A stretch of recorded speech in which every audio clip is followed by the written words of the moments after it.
ఉపయోగించుకోవడంలో మీ చుట్టుపక్కల ప్రాంతాల వాళ్ళకందరికీ కూడా అవగాహన కల్పించడం.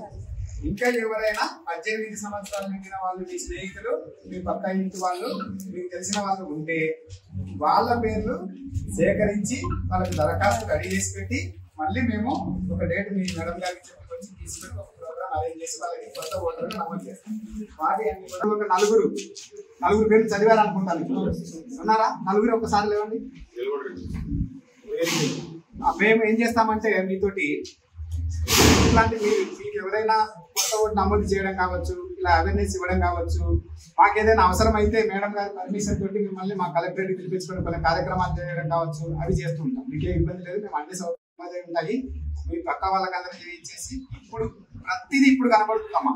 మనం చేసే పని ఎలక్షన్స్ లో ఏ పని చేసినా రిజల్ట్ వెంటనే తెలుస్తూ ఉంటుంది. ఒక ఓటర్స్ కి అరేంజ్ చేసినా కూడా ఒక డిస్ట్రిబ్యూషన్ సెంటర్ కానీ, ఒక రిసెప్షన్ సెంటర్ కానీ ఇప్పుడు మనం చేసేటటువంటి అవేర్నెస్ కార్యక్రమం అనేటువంటిది ఓటు కౌంటింగ్ అయిన తర్వాత మనందరం ఎంత బాగా పనిచేసినాం అనేది తెలుసు. కాబట్టి మనందరి బాధ్యత ఈ రోజు నుంచే, ఈ క్షణం నుంచే ఎలక్షన్స్ అయిపోయేంత వరకు ప్రతి ఓటు హక్కు కలిగి ఉన్నటువంటి ప్రతి ఒక్కరం కూడా ఓటేసేలాగా ఓటింగ్ సెంటర్ కి, పోలింగ్ స్టేషన్ కి తీసుకొచ్చేలాగా మనందరం కృషి చేసి ఓటింగ్ శాతాన్ని పెంచాలి. భారతదేశ పౌరుడనైన నేను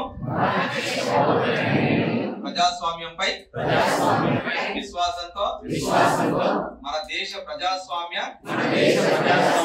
సాంప్రదాయాలను స్వేచ్ఛాయుత, నిష్పక్షపాత, ప్రశాంత ఎన్నికల ప్రభావాన్ని నిలబెడతానని మతం, జాతి, ప్రాంతం, కులం, వర్గం, భాష లేదా ఎటువంటి ఒత్తిడులకు ప్రభావితం కాకుండా ప్రతి ఎన్నికల్లో నిర్భయంగా ఓటు వేస్తానని ఇందు మూలంగా ప్రతిజ్ఞ చేస్తున్నాను. Thank you. కదా చలికాలం అంటే సార్ ఎండలో తిప్పలు పడిపోతాం.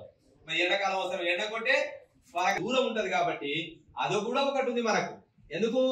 మన ఇంట్లో అందరూ ఎక్కడ ఉంటే అక్కడ కూడా షిఫ్ట్ చేయించుకోవచ్చు. అది ఫామ్ నెంబర్ 7. లేదు అనుకుంటే మీరు ఇప్పుడు ఆన్లైన్ చేసుకున్నారు కదా, అందులో